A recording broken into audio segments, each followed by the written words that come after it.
오늘의 주요 뉴스입니다. 올 상반기 법인 파산 신청 건수가 역대 최대치를 기록했습니다. 이런 가운데 우리 중소기업계는 다양한 방식의 구조 개선 제도를 선택할 수 있는 멀티도어 체계 구축이 필요하다고 입을 모았습니다. 차기 KB금융지주 회장으로 내정된 양종희 부회장은 오늘 출근길에 언론과 첫 만남을 갖고 최우선 과제로 신용 리스크를 꼽았습니다. 이와 함께 비금융 사업에 진출해 성장 동력을 확보하겠다는 청사진도 제시했습니다. 이번 주에는 미국의 8월 소비자 물가지수 발표와 애플의 아이폰 15 출시 이벤트 등이 예정돼 있습니다. 이번 주 증시에 영향을 미칠 주요 이벤트들 서정덕의 JD모건에서 자세히 짚어보겠습니다. 풀무원이 식품업계 최초로 물류 현장에 수소 전기 트럭을 도입하며 온실가스 줄이기에 나서고 있습니다. 풀무원은 이 같은 노력으로 2025년까지 온실가스 배출량을 12% 이상 감축한다는 보관입니다.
여러분 안녕하십니까? 센 경제 라이브 시작합니다. 고금리, 고물가 등으로 중소기업의 신용 위험이 지속적으로 커지며 도산 위험도 증가하고 있는 분위기입니다.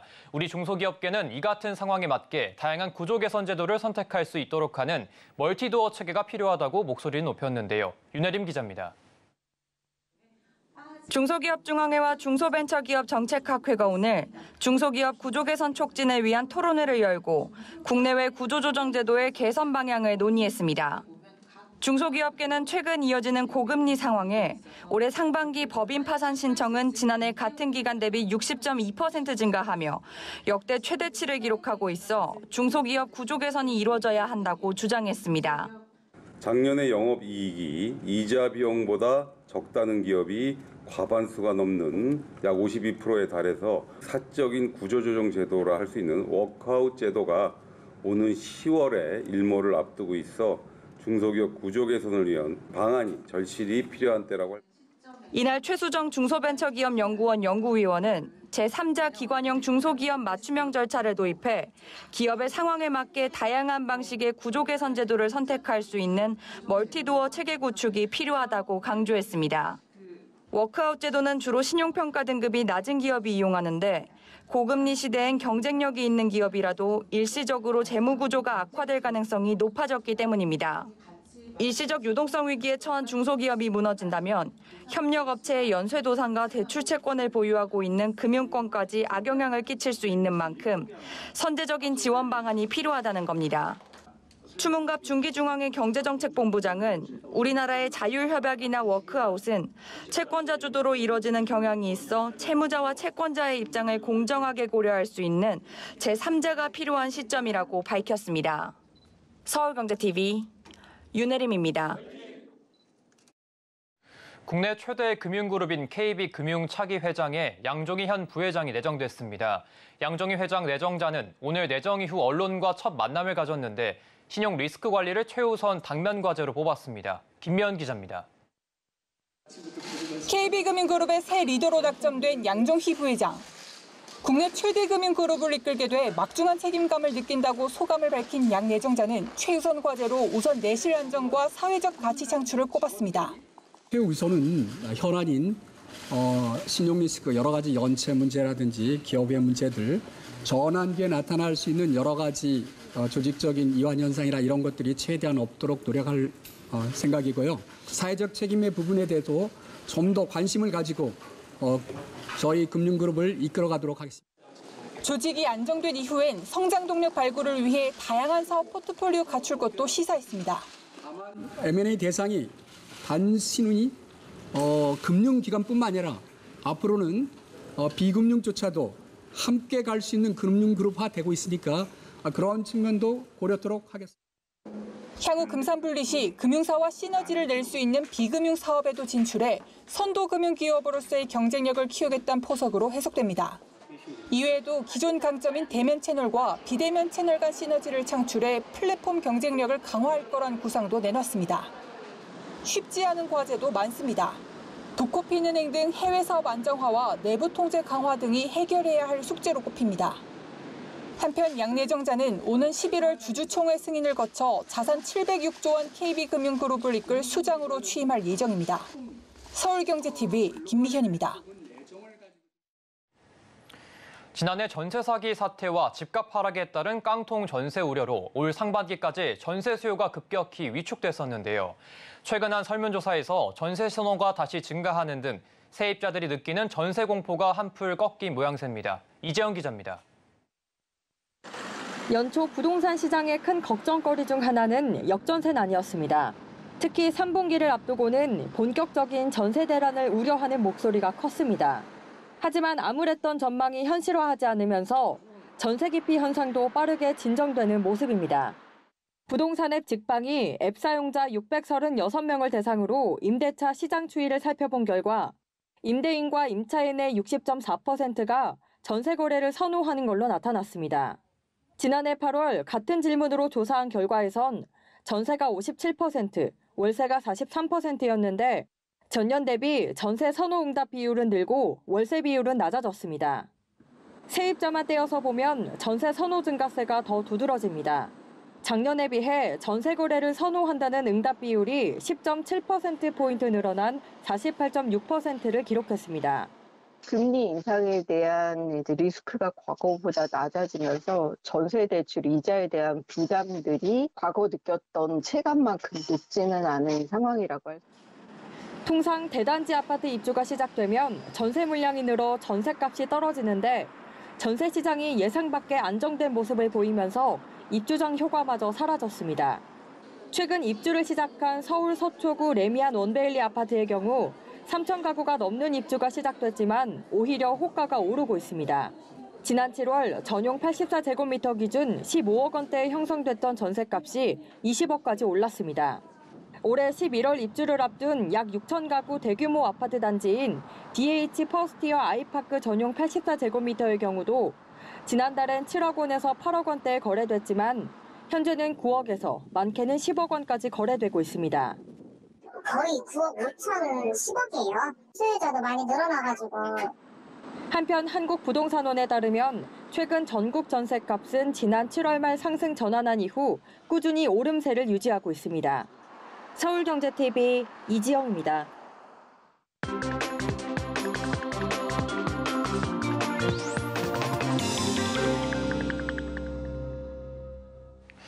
서정덕의 JD모건 보도본부 증권부 서정덕 기자와 함께합니다. 어서 오십시오. 예, 반갑습니다. 네, 오늘도 숫자를 준비하셨습니다. 먼저 숫자부터 확인해 보도록 하시죠. 예. 자, 다양한 숫자가 지금 나오고 있는데요. 네. 10도 보이고 13도 보이고 1000도 보이는데 오늘은 13 꼽아 보도록 하겠습니다. 네, 오늘도 다양한 숫자 가운데 13을 꼽아주셨습니다. 어떤 의미일까요? 일단은 지난주에 글로벌 증시 하락에 국내 증시도 함께 휘청이는 모습을 보였습니다. 글로벌 이벤트들이 없는 가운데 부재한 가운데 이른바 약세장이 펼쳐진 거였는데요. 이번 주에는 중요한 이벤트가 한 가지 있습니다. 8월 소비자 물가 지수가 있고요. 현지 13일에 현지 시간으로 발표가 되기 때문에 숫자 13을 골라봤습니다. 그리고 이번 주에 이어질 이벤트들을 이뿐만 아니라 하나하나씩 오늘 짚어보는 시간 갖도록 하죠. 네. 많은 이벤트들이 있는 것 같은데 그쵸, 예. 하나씩 짚어봐야 할 텐데 먼저 CPI가 가장 중요할 것 같다고 하셨으니까 CPI 먼저 한번 넘어가도록 진행하고 넘어가도록 하시죠. 네, 소비자 물가 지수입니다. CPI는 주목하는 이유는 연준에서 가장 선호하는 세 가지 물가 지표이기 때문입니다. 개인 소비 지출, PCE 지수가 있고요, 고용 지표가 있고 그리고 소비자 물가 지수 CPI가 있습니다. 앞선 두 가지는 다 나왔고요. 이제 다음 주 19일부터 20일 사이에 연방공개시장위원회 이른바 FOMC에서 금리 결정을 하게 되는데 그 전에 이 세 가지 지표 중에 마지막으로 남은 지표가 CPI 소비자 물가 지수라는 겁니다.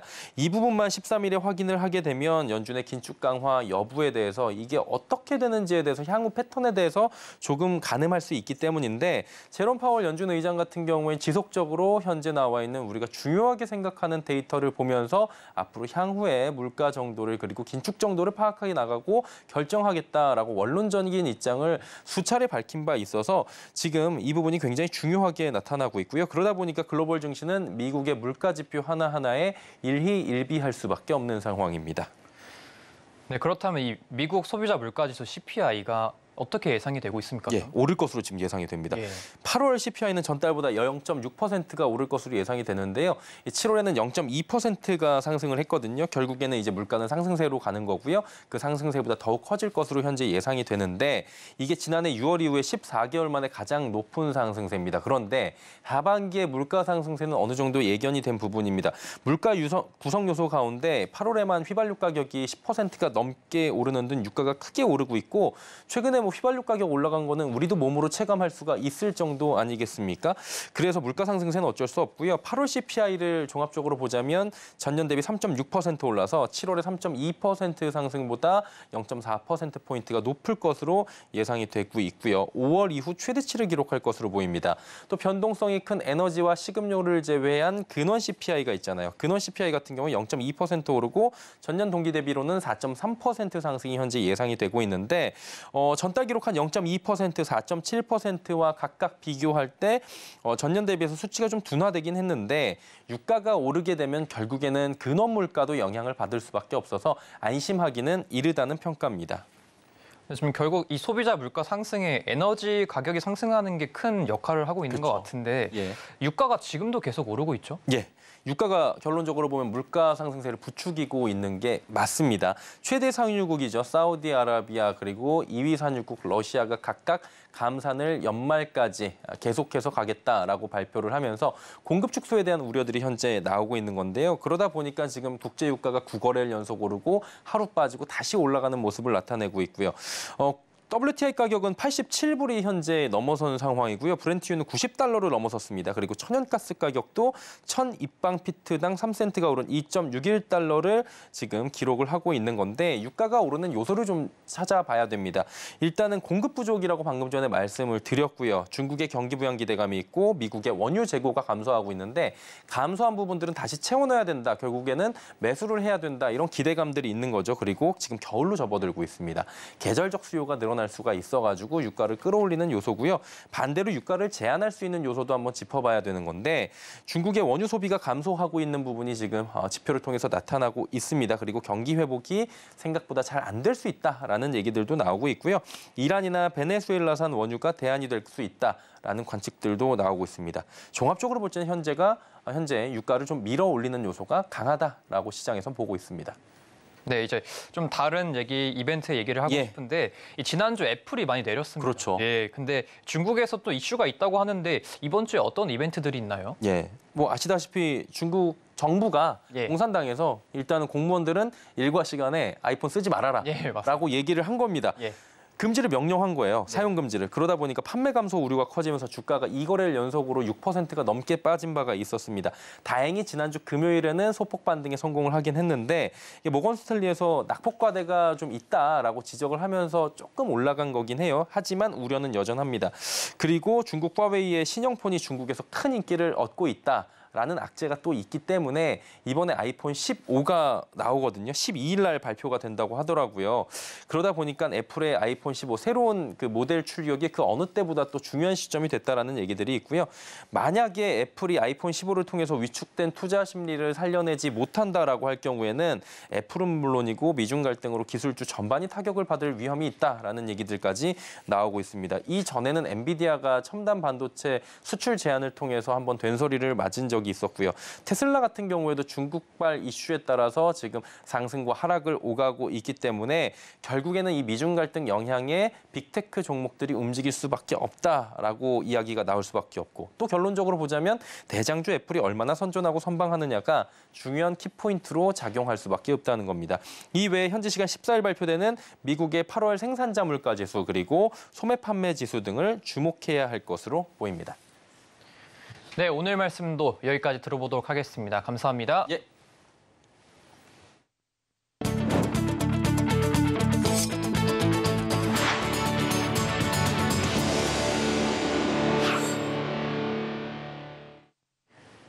국제유가가 고공행진을 이어가면서 국내 휘발유 경유 판매 가격도 9주 연속 오름세입니다.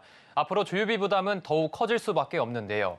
이 때문에 주유비를 아낄 수 있는 카드가 이른바 최애 카드로 등극했다고 합니다. 김수빈 기자의 보도입니다. 국제유가가 치솟으면서 국내 휘발유와 경유값도 크게 영향을 받고 있습니다. 오늘 한국석유공사 오피넷에 따르면 전국 휘발유 평균 가격은 리터당 1,757.01원으로 지난주 평균 판매 가격보다 7.01원 올랐습니다. 지난 7월 1,500원대였던 휘발유 가격과 비교하면 가파르게 오르고 있는 모습입니다. 더구나 사우디아라비아 등 주요 산유국이 연말까지 원유 생산을 줄이기로 결정해 당분간 기름값은 내리지 않을 것으로 전망됩니다. 갈수록 기름값 부담이 커지면서 소비자들은 주유비 할인 카드로 대거 몰렸습니다. 특히 특정 주유소를 이용해야만 할인을 제공하는데도 불편을 감수할 정도로 주유 할인 카드에 대한 관심은 뜨겁습니다. 카드사들은 주로 SK에너지, GS칼텍스, 현대오일뱅크 등 4대 주유소와 손잡고 할인을 제공 중입니다. 건별 10,000원 이상 결제 시 할인해주거나 이용금액 10%를 할인해주는 방식입니다. 특정 주유소에서만 할인이 되는 카드도 있습니다. 신한카드는 4대 주유소 중 한 곳에서 이용금액 10%를 할인해줍니다. 주유소는 1년에 한 번 바꿀 수 있습니다. 현대카드는 GS칼텍스에서 주유 시 더 싼 값에 기름을 채울 수 있습니다. 직접 주유비 할인이 아니라 포인트 적립식으로 혜택을 제공하는 곳도 있습니다. 국민카드는 전 주유소 리터당 포인트 110에서 150점을 적립해줍니다. 주유 혜택 상품 발급이 지속적으로 증가하는 추세인데요. 주유비가 오르고 있는 만큼 관심도가 높을 것으로 보입니다. 천정부지로 치솟는 유가에 카드사들은 한 푼이라도 아끼려는 소비자들을 잡기 위한 주유 관련 마케팅을 더 적극 펼칠 것으로 보입니다. 서울경제TV 김수빈입니다. 식품기업 풀무원이 업계 최초로 물류 현장에 친환경차를 투입하며 온실가스 감축에 적극 나섰습니다. 친환경 물류와 함께 제품 생산 과정까지 전사적인 노력을 통해 온실가스 배출량을 3년 내에 12% 이상 줄이겠다는 계획입니다. 서지은 기자입니다. 풀무원이 식품업계 최초로 물류 현장에 11톤 대형 수소 전기 트럭을 도입했습니다. 이번에 투입된 수소 전기 트럭은 환경부의 저공해 차량 일종 인증을 받은 트럭으로 전기차보다 충전 시간이 짧아 물류에 활용하기 더 적합한 것으로 평가받습니다. 우선 겉면과 김 등 상온 제품 운송에 투입한 뒤 영역을 더 확대해 나갈 예정입니다. 내년에 수소 전기 트럭 2대를 추가로 도입할 예정이고 2030년까지 상온 냉장 수소 전기 트럭을 76대 수준으로 확대해 나갈 계획입니다. 풀무원은 수소 전기 트럭 도입을 통해 연간 163톤의 온실가스를 감축할 수 있을 것으로 기대하고 있습니다. 이는 축구장 21개 면적에 소나무 6만 3천 그루를 심을 때 가질 수 있는 효과와 맞먹습니다. 바른 먹거리를 표방한 풀무원은 건강한 식습관을 넘어 사람과 지구를 건강하게 하는 기업으로 정체성을 확장하고 있습니다. 지난 2021년 3월 식물성 지향 식품 선도기업 선언 이후 국내외로 식물성 대체육 및 단백질 신제품을 출시하고 있습니다. 대표적인 지속가능 식품 사업인 지구식단은 지난해 8월 론칭 이후 1년 만에 약 430억 원의 매출을 달성하기도 했습니다. 풀무원 식품은 오는 2026년까지 지속가능 식품 매출을 식품 전체의 65%까지 끌어올리고 지구식단을 연매출 1,000억 원 규모의 브랜드로 키우겠다는 목표를 제시했습니다. 한편 풀무원은 친환경 케어를 4대 핵심 전략 중 하나로 선정하고 2025년까지 전사 온실가스 배출량을 매년 4%씩 줄여 총 12% 이상 감축한다는 계획입니다. 서울경제TV 서진입니다. KT를 이끄는 김영섭 대표의 어깨가 무겁습니다. 취임 후 주가가 내리막길을 걷고 있는데요. 증권가는 주가 하락에 베팅한 모양새인데 고배당주 매력까지 사라질 수 있다는 전망 속 주주들의 불만은 커지고 있습니다. 김혜영 기자입니다. KT의 주가가 연일 내림세입니다. 오늘도 KT는 3.55% 빠지며 3만 원 붕괴가 코앞입니다. 김영섭 신임 대표가 취임하며 KT의 경영 공백 우려를 지웠지만 주가 전망은 먹구름이 잔뜩 껴 있습니다. 하나증권은 KT에 대한 투자 의견을 매수에서 중립으로 목표 주가를 4만 원에서 3만 3천 원으로 낮춰 잡았습니다. 사실상 팔아야 한다는 매도 리포트를 내놓은 겁니다. 김영섭 대표 취임으로 주주 환원 정책 변화 가능성이 농후한 상황. 김 대표는 주주익 환원은 앞으로 써야 할 돈을 지금 환원하는 것이라고 발언했습니다. 이에 하나증권은 배당 투자자 이탈 가능성을 제기했습니다. 하나증권은 KT의 주가가 2만 5천 원까지 떨어질 수 있다고 전망했습니다. 이동전화 매출액 정체 심화에 올해와 내년 실적 악화 우려도 커지고 있습니다.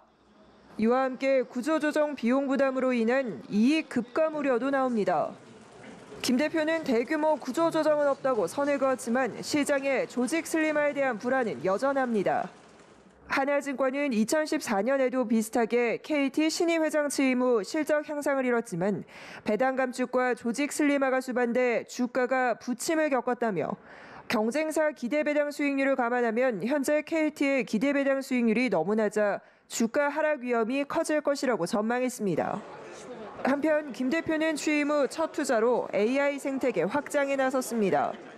앞서 아마존과 쿠팡은 수천억 원 적자에도 잠재 성장이 기대돼 주가가 받쳐준다며 성장과 에너지 축적이 주주 환원의 근본이라고 강조한 김 대표. AI 관련 200억 원 규모의 지분 투자 소식을 알렸지만 KT의 주가는 여전히 힘을 쓰지 못하고 있습니다. 서울경제TV 김혜영입니다. 국제 경마대회인 코리아컵과 코리아 스프린트에서 일본이 우승을 차지하며 막을 내렸습니다. 우리 말들은 일본 말들과 대등한 승부를 펼치며 세계적인 기량을 선보였는데요. 치열했던 현장에 박세아 기자가 다녀왔습니다. 출발 신호가 울리자 한국말 투혼의 반석이 빠르게 치고 나갑니다. 일본의 크라운 프라이드 역시 빠른 출발로 선두권을 형성합니다. 그 뒤를 코리안 더비 우승마 글로벌 히트가 뒤쫓고 홍콩의 아파치 패스도 3, 4위 자리에서 바짝 추격합니다. 어제 한국마 사회 레츠런파크 서울에서 열린 코리아컵 현장. 1800m를 달리는 이 대회에서 일본 크라운 프라이드가 우승을 차지하며 경마 강국의 모습을 보여줬습니다. 한국의 위너스맨이 3위를 기록하며 개최국의 자존심을 지켰습니다. 1日にすることができたということをありがたく思いますし、こうしてまた日本の馬と韓国の馬が競ったというところを韓国の競馬ファンの皆さんに見ていただけたというのもありがたい時間でした。 앞서 1200m 최강자를 가리는 코리아 스프린트에서도 일본의 카와다 유가 기수가 트로피를 들어올렸습니다. 카와다 기수는 리메이크와 호흡을 맞추며 대회 2관왕에 올랐습니다. 기록은 1분 10초 플랫. 종전 레츠런파크 서울 1200m 최고 기록인 1분 10초 4를 갱신한 겁니다. 한국 벌마의 스타는 아쉽게 2위를 차지했지만 세계적인 기량을 뽐내는 경주마들 사이에서도 뒤지지 않는 실력을 보여줬습니다. 한국 마사회는 일본과 홍콩 등 경마 강국의 경주마들과 함께한 이번 코리아 스프린트 코리아컵을 통해 K경마의 세계화에 나서고 있습니다. 서울경제TV 박세아입니다.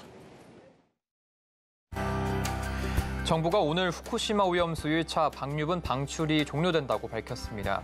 지난달 24일 방류 시작 이후 총 77만 3천 리터가 방류됐으며 2차 방류 개시 시점은 미정이라는 게 정부의 설명입니다. 월 6만 5천 원만 내면 서울 지하철, 버스, 공공자전거를 무제한으로 이용할 수 있는 기후 동행 카드가 내년 하반기 본격 시행됩니다. 가계 대중교통 부담을 줄이고 광역 교통난을 해소하기 위한 조치로 풀이됩니다. 현대백화점 그룹의 지주회사 현대GF홀딩스는 자사주 649만 5,431주를 소각하기로 했다고 오늘 공시했습니다.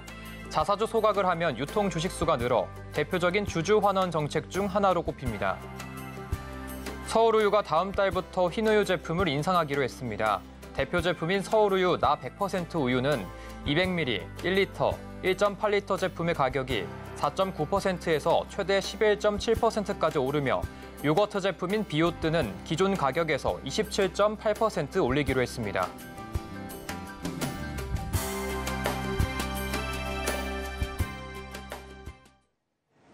이상으로 센 경제 라이브 마칩니다. 함께해 주신 여러분 고맙습니다.